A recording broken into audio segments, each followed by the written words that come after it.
Halo semua, nama aku Daniel dan di video kali ini aku akan seperti biasa kembali mentop up posisiku di Bibit dan nanti aku bakal coba melakukan perhitungan berapa sih total passive income dari investasiku di reksadana ya men. Dan di sini aku bakal nanti coba combine dari portofolioku yang ada di Bibit dan juga yang di Pina. Sebenarnya masih ada di beberapa platform lainnya lagi, cuman pada video kali ini aku bakal list di dua yang paling besarnya aja ya men. Oke, untuk saat ini aku memiliki portofolio di Bibit sebanyak 497.456.258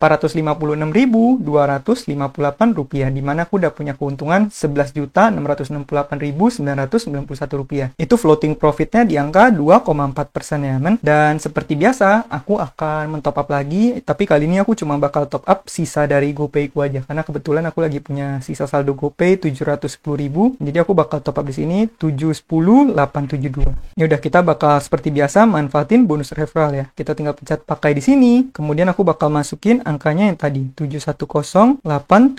Kemudian kita nyalain cashback dan seperti biasa aku bakal tambah posisiku di mungkin Sukor Invest Stable Fund aja ya men. Di sini kita tinggal masukin Sukor Invest Stable Fund. Kalau udah kita tinggal pencet beli sekarang. Aku bakal manfaatin cashback juga 75.000. Kita tinggal pencet bayar sekarang di sini. Nah, kalau udah di sini aku tinggal pilih bayar menggunakan GoPay karena aku pengen habisin semua saldo GoPay ku. Aku tinggal pencet bayar di sini. Nah, pembayaran berhasil. Kemudian kita tinggal pencet selesai di sini. Sekarang harusnya portoku udah tambah 700.000 ya men. Jadi portofolionya sekarang udah di 498.167.130 rupiah. Tinggal dikit lagi akan mencapai Bibit Premium. Nanti aku bakal review. Bagi teman-teman yang penasaran Bibit Premium gimana, pastikan kamu subscribe dulu di channel ini supaya nanti nggak ketinggalan video berikutnya ya men. Oke, kemudian sekarang aku bakal bahas mengenai berapa sih passive income yang aku dapatkan di investasiku di Bibit dan juga di Pina ya. Nah, di sini aku udah bikin satu tabel, di mana tabel ini aku bakal ngelis semua posisiku terhadap semua produk reksadana. Yang pertama ada di Bibit, ini adalah beberapa instrumennya, kemudian yang kedua ada di Pina. Nah, di sini aku udah listin semua ya men. Kalau misalnya kita buka ke portofolio investor habit di sini, kita pencet obligasi, kamu bisa lihat ada Sukor Invest Syariah Sukuk Fund, kemudian ada Dana Mas Stabil, sini aku udah masukin, kemudian Sukor Invest Stable Fund, kemudian di sini cuma ada SR tapi aku nggak masukin perhitungan, dan terakhir Sukor Invest Stable Fund yang tadi 710.000, tapi ini masih belum masuk ya men. Nanti bakal masuk di mungkin karena ini hari libur, jadi paling diproses hari Senin, paling nanti Rabu baru beres. Nah, kemudian di sini juga ada Manulife Dana Kas Syariah, tapi di sini aku nggak beli secara langsung ya men. Manulife Dana Kas Syariah ini hanya aku dapatkan karena cashback ya men. Karena kalau misal kita mendapatkan bonus cashback itu kita nggak bisa atur, kita mau nggak mau harus membelinya di Manulife Dana Kas Syariah. Kalau misalnya aku bisa atur, mungkin paling aku aturnya ke Sukor Invest Stable Fund aja atau Sukor Invest Syariah Sukuk Fund. Nah, di sini aku juga udah masukin yaitu 1,399, dan terakhir ini adalah posisiku di Pina. Nah, untuk di Pina saat ini aku memiliki porto 136.615.941, dimana di Pina ini adalah belinya di Sukor Invest Syariah Money Market Fund. Tapi kalau misal kamu lihat di sini return tahunannya kenapa bisa 8,5%? Ini karena aku manfaatin promo ya men. Kalau misalnya kamu lihat di sini invest kemudian bagian reksadana, nih kamu bisa lihat Sukor Invest Syariah Money Market Fund itu adalah 3,55%. Tapi karena di sini aku dapat cashback 5%, ya berarti mungkin sekitar 8,55%. Sebenarnya nggak nyampe 8% karena aku sifatnya nggak lamsam ya men, yaitu aku masukinnya secara DCA top up setiap bulan. Jadi sebenarnya returnnya nggak seangka ini, mungkin sedikit lebih rendah, mungkin bisa sekitar 7 atau 6. Tapi untuk mempermudah perhitungan nggak apa-apa aku masukin ini aja. Lagi pula angkanya juga nggak bakal bisa beda jauh banget ya men. Oke, setelah aku udah ngelis semuanya, di sini kamu bisa lihat portofolioku paling besar di Sukor Invest Syariah Sukuk Fund, dimana itu udah 36% dari total keseluruhan porto yang ada di sini. Berikutnya kedua baru Sukor Invest Stable Fund, dan yang ketiga ada di Sukor Invest Syariah Money Market Fund. Kalau misal kamu lihat di sini yang reksadana pasar uang itu risk profile-nya lebih rendah ya men. Manulife Dana Kas Syariah itu RDPU, Sukor Invest Syariah Money Market Fund itu juga RDPU. Makanya di sini risk profile-nya adalah low. Sedangkan Sukor Invest Stable Fund, SSSF, kemudian Dana Mas Stabil itu profil resikonya adalah med ya men, atau medium. Karena itu adalah obligasi. Dan kebanyakan obligasinya adalah obligasi korporat, sehingga obligasi korporat pasti resikonya lebih tinggi daripada obligasi negara. Nah, kalau misalnya di total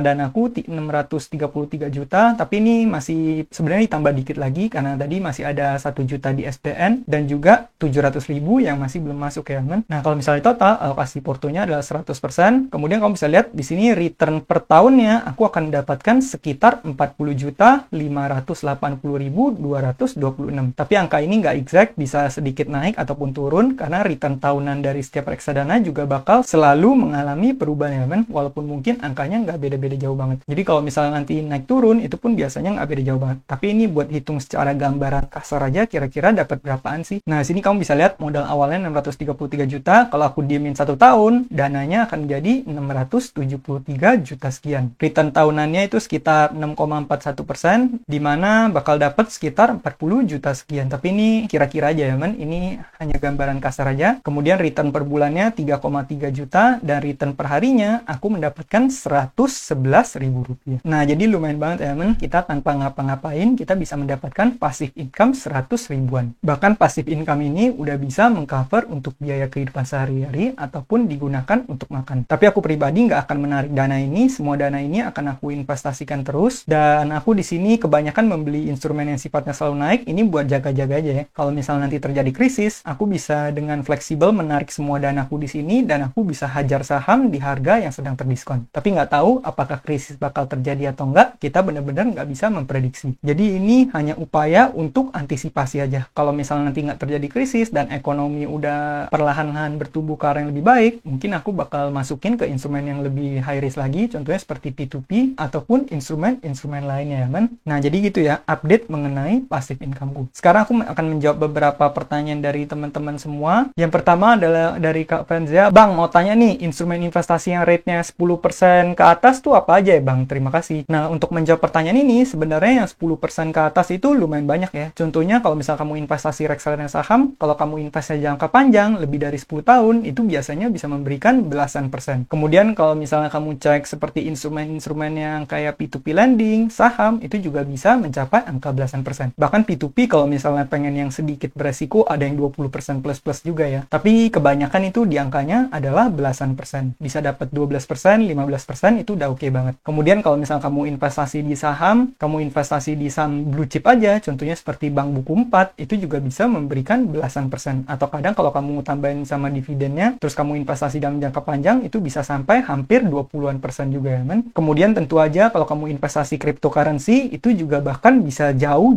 lebih dari 10%. Bisa 30%, 50%, atau ratusan persen juga bisa. Tapi resiko kehilangan dananya juga besar ya men. Jadi ada lumayan banyak instrumen yang di atas 10%, tapi kamu perlu ingat yang namanya resiko dan juga potensi reward itu pasti sejalan. Kamu perlu ingat dengan prinsip paling dasar investasi, low risk low reward, high risk high reward. Instrumen yang lebih rendah resiko, otomatis rewardnya rendah. Sedangkan yang rewardnya tinggi, otomatis akan lebih beresiko. Jadi kalau kamu incar yang 10% ke atas, kamu perlu ingat itu resikonya pasti bakal lebih tinggi ya men. Maka dari itu kamu harus lakukan alokasinya yang bijak. Tapi saranku pribadi, kalau kamu incar 10% ke atas, kamu boleh coba beberapa P2P lending, dan P2P lending aku bahasnya udah lumayan banyak. Kamu tinggal cek aja video lain yang ada di channel ini ya men. Kamu cek ke bagian playlist, aku udah review berbagai macam P2P lending yang ada di Indonesia beserta tutorial investnya. Berikutnya, ini pertanyaan terakhir yang aku bakal jawab, yaitu dari Kak Diana Tatamiarja. Kalau annual interest rate, lihatnya di mana ya di investasi bibit? Nah, kalau misal kamu pengen lihat, kamu bisa contoh, kamu buka salah satu reksadana aja, katakan Sukor Invest Syariah Sukuk Fund. Kamu buka di sini. Nah, kalau misal kamu buka, kamu bisa lihat ya, performa 1 tahun lalunya berapa. Ini kamu bisa lihat ke bagian yang 1 year di sini, kamu bisa lihat CAGR 1 year 6,03%. Artinya, dalam 1 tahun terakhir, pertumbuhannya adalah sekitar 6% sekian. Contoh, kita buka yang lain lagi. Contoh dana mas stabil. Kalau kita buka di sini, kita buka lagi, nih kamu bisa lihat ya. 1% CAGR-nya itu di angka 5,63%. Artinya 1 tahun terakhir pertumbuhannya sekitar 5,63%. Jadi seperti itu ya cara ceknya. Tapi untuk yang seperti ini, itu hanya berlaku untuk reksadana yang sifatnya selalu naik atau yang lebih ke arah fix seperti ini. Karena ada beberapa reksadana yang nggak seperti ini ya, men. Contohnya kalau reksadana saham, itu kamu nggak bisa lihat. Karena reksadana saham itu ada volatilitasnya. Dia bisa tiba-tiba naik, tiba-tiba turun, nanti tiba-tiba tahun depannya naik jauh lagi, tahun depannya tiba-tiba jeblok lagi. Jadi kamu nggak bisa ngukur 1 tahunnya itu berapa. Tapi kalau kamu tarik jangka panjang, itu bisa kira-kira kelihatan. Jadi kalau misal kamu pengen lihat annual interest rate ini, itu lebih ke arah mungkin RDPU ataupun RDPT yang sifatnya selalu naik. Seperti Sukor Invest Syariah Sukuk Fund, Dana Mas Stabil, Sukor Invest Stable Fund. Kalau RDPU juga ya, kamu lihat di sini Manulife Dana Kas Syariah juga sifatnya selalu naik. Nih kamu bisa lihat selalu garis lurus. Tapi kalau misalnya kamu membeli reksadana dana saham. Nih contoh ya, kita buka Manulife dana saham kelas A. Nih kamu bisa lihat 1 tahun terakhirnya mengalami penurunan 11%. Tapi kalau kita lihat 3 tahun, itu CAGR-nya adalah 11,00%. Maka dari itu, kalau misalnya reksadana saham seperti ini, pastikan kamu investasi jangka panjang. Karena untuk jangka pendeknya lebih nggak bisa diukur ya. Bisa aja 1 tahun terakhir itu minus, tapi nanti dalam jangka panjang biasanya tetap akan membukukan return. Nah, jadi gitu ya buat Kak Diana. Kalau misalnya nanti kamu masih bingung, kamu boleh tulis kolom komentar, nanti aku bakal bantu jawab lagi di video-video berikutnya. Nah, mungkin sekian aja pembahasanku pada video kali ini. Bagi teman-teman yang baru mampir, kamu boleh cek kode referral yang ada di deskripsi supaya kamu bisa mendapatkan bonus investasi saat kamu baru mulai. Sekian video dari aku, semoga video ini bermanfaat. Akhir kata, jangan lupa untuk selalu